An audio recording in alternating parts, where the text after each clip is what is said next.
Tek kalma. Eğer görürsen ki tek kaldığın zaman gizli günahlara çok meyledirsen, o zaman terk et tekliği. Tek kalma. Nəfsinə səni pisliklərə sürüklənməsi üçün əsla fürsət vermə. Tənhalığı tərk et. Dostlarınla, ailənə ilə birlikdə ol. Yəni, evdə otağında olsan belə, qapını kilitləmə.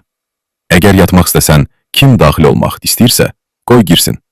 Belə et ki, bir gün belə düşünməyəsən. İndi elə bir günah edərəm, Allahdan başqa heç kəs bilmir. Əgər təklikdə işlədiyin günah, gecələr telefonda haram şeylərə baxmaqdırsa, telefonu gecə söndür və ya özündən uzaqlaşdır.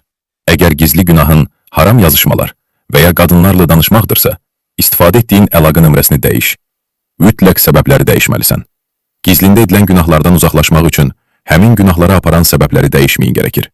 Yox, əgər səbəblər olduğu kimi qalırsa, sonra da mən niyə təklikdə günaha düşürəm deməyin, heç bir faydası yoxdur.